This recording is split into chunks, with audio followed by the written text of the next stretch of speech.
Hello student, आप सभी का स्वागत है हमारे यूट्यूब चैनल लर्निंग विद एटू पर। जैसे मैंने बताया था तुम्हें, जो हमारा पार्ट 2 चल रहा था, ठीक है। पार्ट 2 में और जो लैंगिक जनन अंग था, लैंगिक जनन अंग में मानव जनन में जो नर जनन तंत्र था, नर जनन तंत्र मैंने तुम्हें पहले ही बताया 2 पार्ट्स में हम पढ़ेंगे। पहला पार्ट्स हमने उसका पूरा कर लिया था। आज हम पढ़ने वाले हैं उसका पार्ट 2, ठीक है।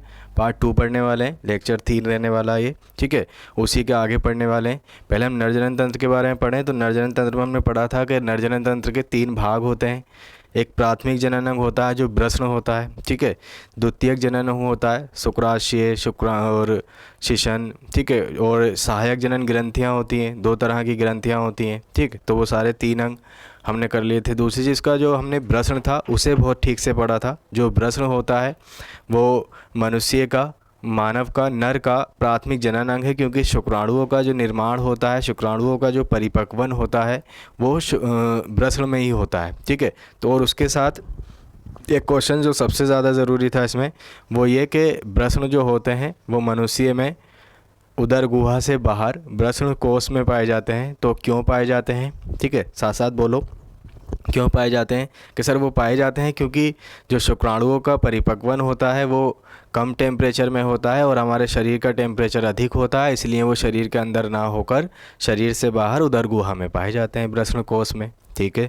ठीक। और फिर हमने शुक्राणु से मतलब जो ब्रस्न है उससे रिलेटेड उसकी संरचना, उसकी आंतरिक संरचना वो सब पढ़ ली थी, ठीक है। आंतरिक संरचना में उसके 2 आवरण थे, ठीक है, दोनों आवरण पढ़ लिए थे। उसका जो आंतरिक आवरण था उसकी 2 परतें थीं, सॉरी, जो बाह्य आवरण था उसकी 2 परतें थीं। फिर आंतरिक आवरण पढ़ा। आंतरिक आवरण में संयोजी ऊतक, जिसे हम लेडिंग कोशिका कह सकते हैं, ठीक है, अंतराली कोशिका, लेडिंग कोशिका कह सकते हैं। लेडिंग कोशिका के द्वारा जो नर हार्मोन होता है एंड्रोजन्स, उसका निर्माण हो रहा था। नर हार्मोन के रूप में टेस्टोस्टेरोन उपयोग किया जाता है, ठीक है। ये सारी चीज़ हमने कर ली थी। और ब्रस्न का कलर गुलाबी रंग के एक जोड़ी ब्रस्न होते हैं, लंबाई चौड़ाई, ये सारी चीज़ हमने बहुत ठीक से कर ली थी। इसके बाद है इसका पार्ट 2। पार्ट 2 में अगर देखें तो पार्ट 2 में आता है हमारा सहायक जनन अंग। यहाँ तक पढ़ लिया था शुक्राणु के, है ना। शुक्राणु की जो शुक्र जनन प्रक्रिया है वो होती रहती है और 72 घंटे में शुक्र जनन समय लगता है एक बार शुक्र जनन होने में, ठीक।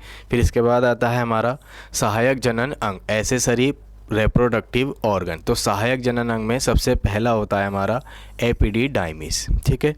तो अगर एपिडिडाइमिस देखें तो एपिडिडाइमिस का जो फॉर्मेशन है वो जो हमारा ऐसे कहेंगे, जो ब्रस्न है, ब्रस्न का जो ऊपरी परत होती है वो एपिडिडाइमिस। एपिडिडाइमिस के बारे में पढ़ें। देखो, अपवाहक नलिकाएं, जिसे हम वासा इफरेंशिया बोलते हैं, तो अपवाहक नलिकाएं अत्यधिक कुंडलित होकर ब्रस्न के भीतरी किनारे पर एपिडिडाइमिस का निर्माण करती हैं।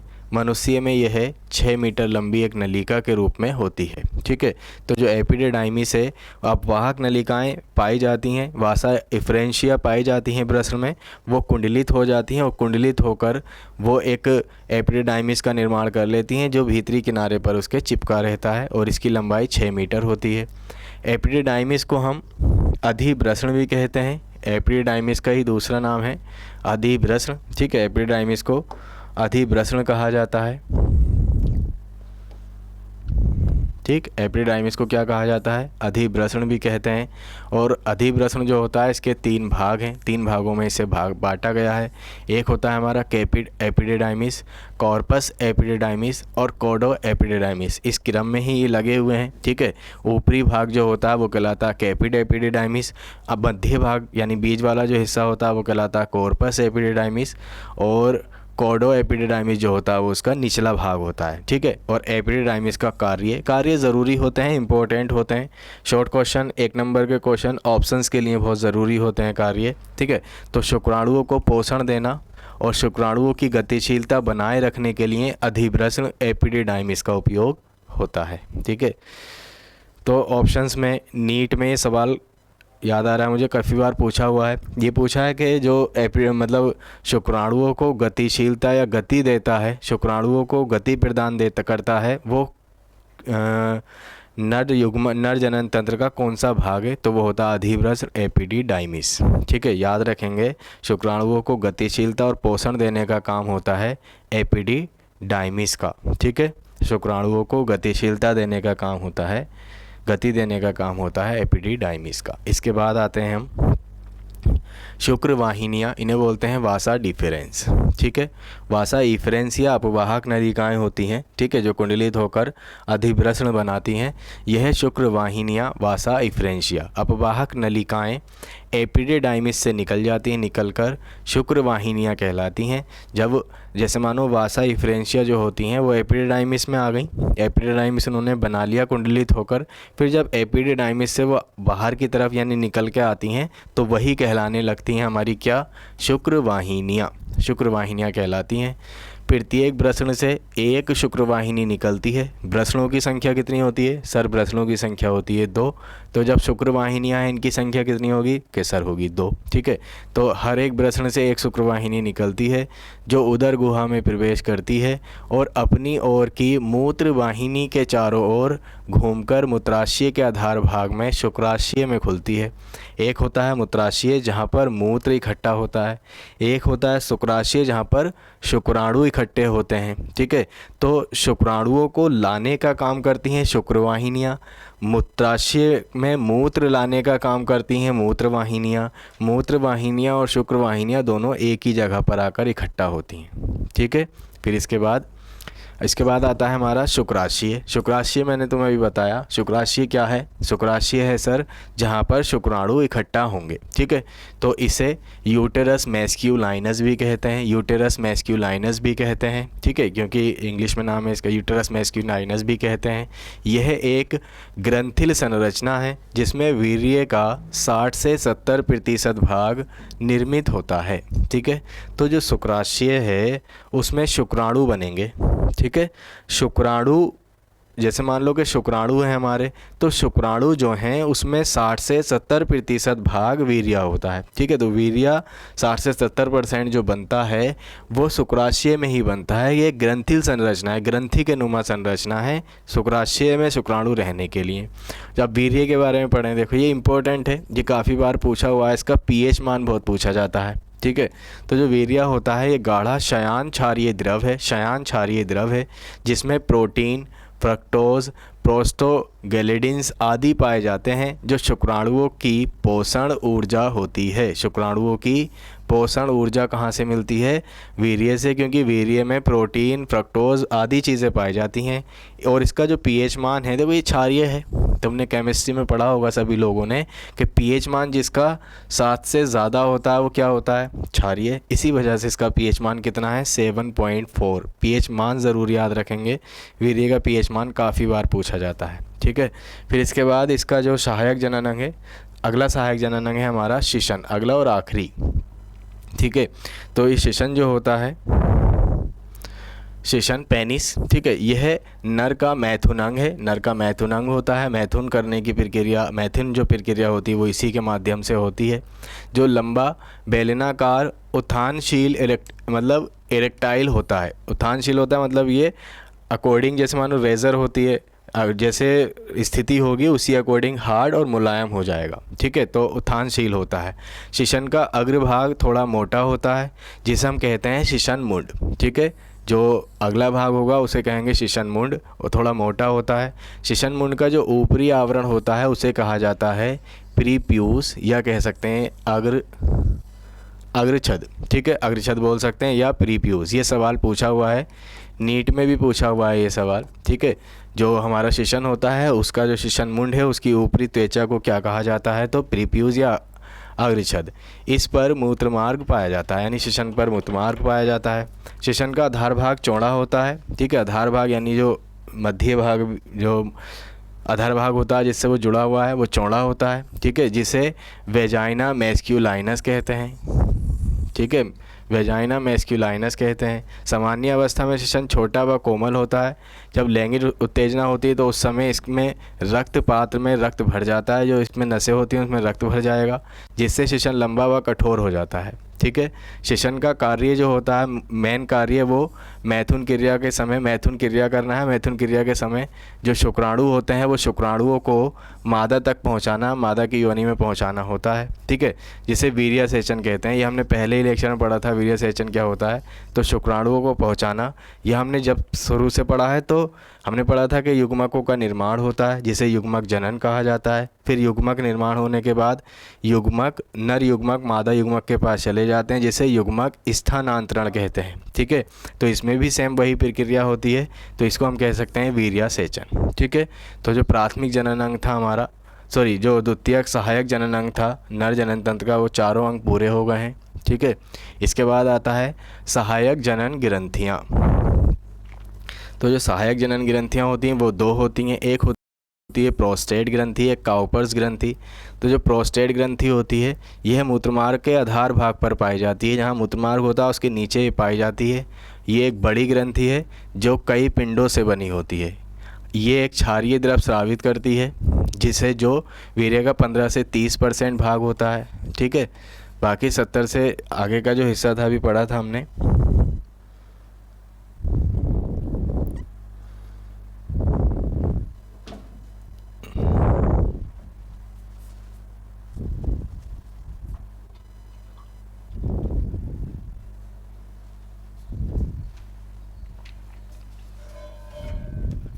ये रहा, ठीक है। अतः शुक्राशय जो होता है यूटेरस मैस्कुलाइनस कहते हैं, और इसी ग्रंथि संरचना इसमें 60 से 70% हिस्सा वीर्य का होता है, ठीक है। और बाकी का 15 से 30% हिस्सा जो होता है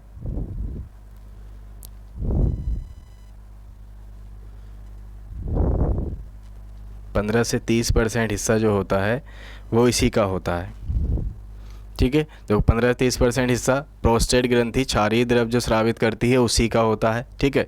और इसमें शुक्राणुओं की गतिशीलता के लिए फाइब्रिनोलाइसिन पदार्थ होता है, फाइब्रिनोलाइसिन पदार्थ होता है शुक्राणुओं की गतिशीलता के लिए। अभी हमने एक पॉइंट पढ़ा है कि शुक्राणुओं को जो गतिशीलता देता है वो क्या देता है, गतिशीलता प्रदान जो की जाती है वो किसके माध्यम से की जाती है, बताओ जल्दी फटाफट, अभी पढ़ा है हमने, ठीक है। और अब यहाँ पर कह रहे हैं कि शुक्राणुओं की जो गतिशीलता है उसके जो पदार्थ है, तो वो गतिशीलता प्रदान जो पीछे पड़ा है वो है जो तुम लोग बताओगे अभी। और यहाँ कह रहे हैं कि पदार्थ कौन सा है जो गतिशीलता लेकर जाता है, तो फाइब्रिनोलाइसिन है, ठीक है। इसकी दूसरी ग्रंथि है हमारी, दूसरी ग्रंथि है काउपर्स ग्रंथि। काउपर्स ग्रंथि जो होती है इसे बाल्बोयूरेथ्रल ग्रंथि भी कहा जाता है। क्वेश्चन ये भी पूछा हुआ है कि बाल्बोयूरेथ्रल ग्रंथि किस और नाम से जानी जाती है, तो उसे हम दूसरे नाम से किस नाम से जानते हैं, काउपर्स ग्रंथि। बाल्बोयूरेथ्रल ग्रंथि भी कहते हैं। यह एक जोड़ी काउपर्स ग्रंथि प्रोस्टेट ग्रंथि के नीचे की ओर उपस्थित होती हैं, जहाँ पर प्रोस्टेट ग्रंथि होती है उसके नीचे की ओर उपस्थित होती हैं। और काउपर्स ग्रंथि जो होती है एक लसलसा क्षारीय तथा पारदर्शी द्रव स्रावित करती हैं, यानी पारदर्शी पानी जैसा द्रव होता है जिसका आर पार देखा जा सकता है, क्षारीय होता है। और ये मूत्रमार्ग को स्नेहक और क्षारीय बनाता है, यानी बिल्कुल कोमल बना देता है, ताकि जो मूत्र है या शुक्राशय से शुक्राणु निकलेंगे वो आसानी से प्रवाहित हो सकें, ठीक है। ये हमारा जो नर जनन तंत्र था पूरा हो गया। जैसे मैंने तुम्हें पहले बताया है, नर जनन तंत्र का अगर लॉन्ग क्वेश्चन आता है तो तुम्हें नर जनन तंत्र में प्राथमिक जनन अंग, सहायक जनन अंग, सहायक जनन ग्रंथियाँ तीनों का वर्णन करना पड़ेगा। और शॉर्ट क्वेश्चन में, और जैसे मानो अति लघु में या लघु क्वेश्चन जब आते हैं हमारे 2-3 नंबर वाले, 1 नंबर वाले क्वेश्चन, तो उनमें शॉर्ट क्वेश्चन भी इसके आते हैं, ठीक है, वो भी याद करने पड़ेंगे। इसके बाद करेंगे हम इसकी एक्सरसाइज, ठीक है। अब देखो एक्सरसाइज में कुछ ऑप्शंस हैं जो किसी ना किसी एग्ज़ाम में तुम्हारे पूछे हुए हैं, ठीक है। अब देखें, जैसे क्वेश्चन नंबर 1 है, बाल्बोयूरेथ्रल ग्रंथि को निम्न में से किस नाम से जाना जाता है। तो अभी क्वेश्चन जैसे अभी आया है, बाल्बोयूरेथ्रल ग्रंथि जो होती है उसे किस नाम से जाना जाता है, काउपर्स ग्रंथि के नाम से जाना जाता है। और काउपर्स ग्रंथि जो होती है ये क्षारीय द्रव स्रावित करती है, वो क्षारीय द्रव शुक्राणुओं की गतिशीलता प्रदान करता है, ठीक है। ये याद रखेंगे, सारी चीज़ें इंपॉर्टेंट हैं। निम्न में से कौन सी संरचना नर में सहायक जनन ग्रंथि है। देखो नीट में भी पूछा हुआ है, और सेट में पूछा हुआ, यूपी में पूछा हुआ, यूपी मतलब हमारे यूपी बोर्ड में पूछा हुआ सवाल है ये। तो नर में बतानी है हमें को सहायक जनन ग्रंथि। सहायक जनन ग्रंथि दो होती हैं हमारी सर, एक तो होती है प्रोस्टेट ग्रंथि और एक होती है हमारी बाल्वो यूरेथ्रल या काउपर्स ग्रंथि, जो एक जोड़ी होती है। काउपर्स ग्रंथि दो होती हैं, ठीक है। तो याद रखेंगे हमारी सहायक जनन ग्रंथियाँ प्रोस्टेट ग्रंथि और काउपर्स ग्रंथि दो होती हैं, ठीक है।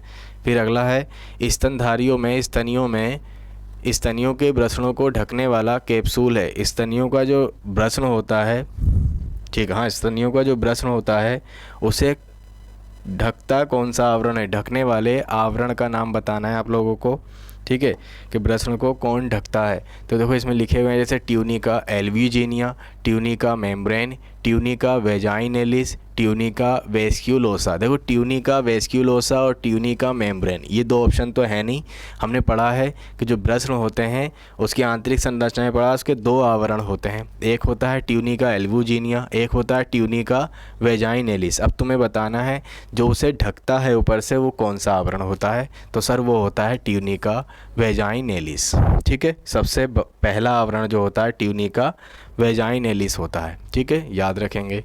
नेक्स्ट है प्रोस्टेट ग्रंथि का कार्य बताएं। प्रोस्टेट ग्रंथि जो होती है उसका कार्य क्या होता है, वीर्य का संग्रह करना, स्पर्म को गतिशीलता प्रदान करना, सीमेन का निर्माण करना, हार्मोन को मुक्त करना। सर अभी सवाल आपने ही पूछा है हमसे, जो हमें जवाब देना था वो जवाब यहाँ रहा। तो जो प्रोस्टेट ग्रंथि होती है उसका काम होता है स्पर्म यानी शुक्राणु को गतिशीलता प्रदान करना, तो गतिशीलता देने का काम होता है प्रोस्टेट ग्रंथि का। और काउपर्स ग्रंथि में एक पदार्थ होता है फाइब्रिनोसिन, वो पदार्थ उन शुक्राणुओं को गतिशीलता के लिए तैयार करता है, ठीक है, और देता कौन है गतिशीलता, और पोषण भी यही देता है। प्रोस्टेट ग्रंथि ही गतिशीलता के साथ शुक्राणुओं को पोषण भी देती है, ठीक है, ये याद रखेंगे। अगला सवाल है हमारा, ठीक,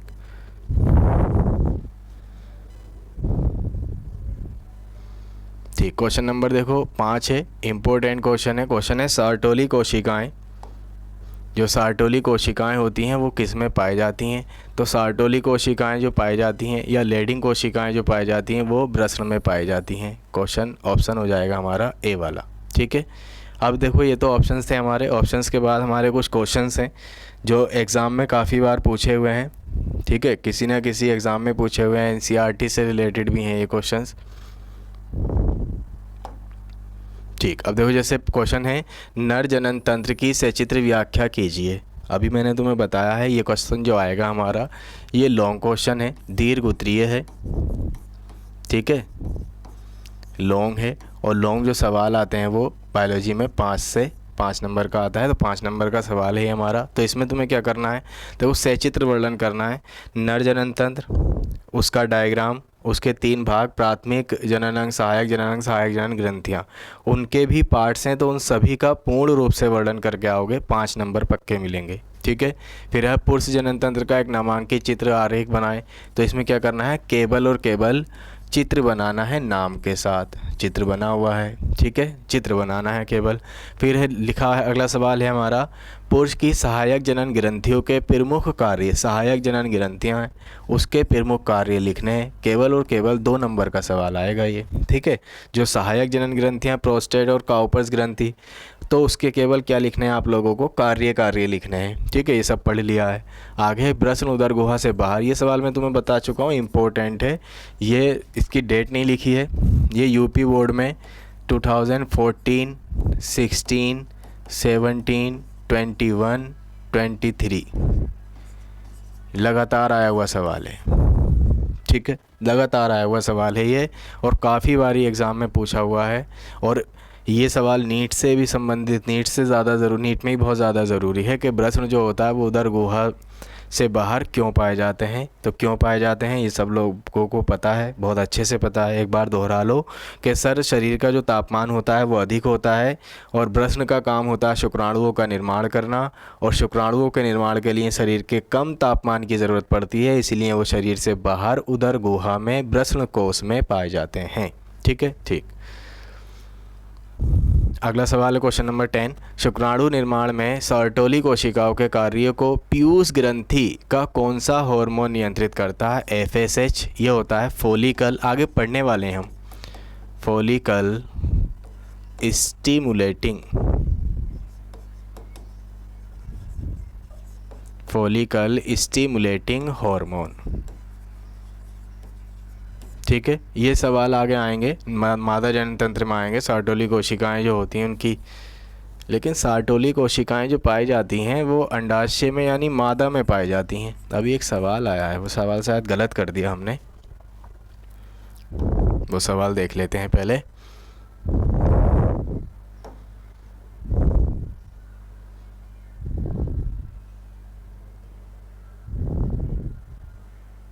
इसमें नहीं है, वो नेक्स्ट पेज में था।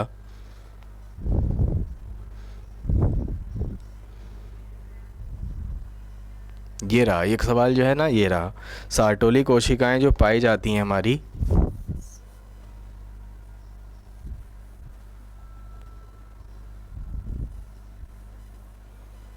जो सर्टोली कोशिकाएं होती हैं वो मादा में होती हैं। ये गलत हो गया सवाल, तो मादा में होती हैं तो वो अंडाशय में पाई जाएंगी। ठीक है, सर्टोली कोशिकाएं अंडाशय में पाई जाती हैं, ध्यान रखेंगे इसका। ठीक है, सही कर लेना। ठीक है सर, आगे जाएं। ठीक, अगला सवाल था हमारा ये।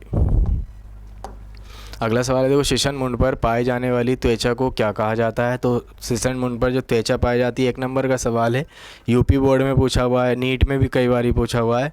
तो जो हमारा शिशन मुंड पर त्वचा पाई जाती है उसे हम प्रीपियूस या अग्रछिद्र बोलते हैं। ठीक है, अगला सवाल है एंड्रोजन। एंड्रोजन नर हार्मोन है सर, एंड्रोजन नर हार्मोन है, याद आ गया। ठीक है, और एंड्रोजन का जो निर्माण होता है वो लीडिंग कोशिकाओं के माध्यम से होता है, और एंड्रोजन में टेस्टोस्टेरोन हार्मोन रिलीज होता है। ठीक है, कोशिका का ही नाम पूछा है सर ने, तो कोशिका क्या है? लेडिंग कोशिका, लेडिंग कोशिका। ठीक है, याद रखेंगे, एक एक सवाल ज़रूरी है। और ये त्वचा पे जो पाया जाता है वो होता है प्रीपियूस। ठीक है, ये याद रखेंगे। अगला सवाल है, मनुष्य में गर्भावधि कितने दिन की होती है? सर, मनुष्य में गर्भावधि 270 दिन की होती है। गर्भावधि मतलब माँ के पेट में बच्चा कितने दिन तक पलता है। ठीक है, तो हमारा जो नर जनन तंत्र था ये कंप्लीट हो गया है। बहुत अच्छे से याद करना इसे। ठीक है, हर एक चीज़ देखो, जितनी मेहनत से पढ़ोगे उतनी अच्छे से याद होगी, उतने अच्छे तुम्हारे एग्ज़ाम में नंबर आएंगे। जैसे वादा किया है वैसे ही होगा। 100% की तैयारी करेंगे, 100% तुम पढ़ के जाओ, 100 ही नंबर आएंगे, कुछ नहीं कटेगा। सारी चीज़ें बहुत अच्छे से याद करते रहो, तुम्हारे बहुत अच्छे नंबर आएंगे।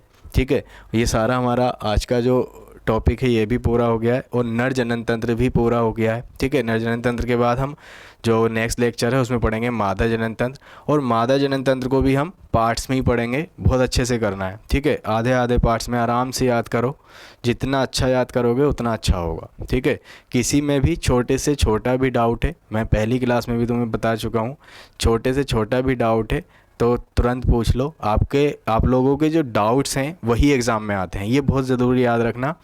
जो डाउट्स हैं वही एग्ज़ाम में आते हैं, अगर डाउट तुमने छोड़ दिया तो वही एग्ज़ाम में आएगा और तुमसे नहीं हो पाएगा। तो इसीलिए मैं कह रहा हूँ, छोटे से छोटा भी डाउट है तुरंत कमेंट कर दो, तुरंत पूछ लो। ठीक है, हर क्वेश्चंस का तुम्हें जवाब मिलेगा, हर एक चीज़ कंप्लीट होगी। ठीक है।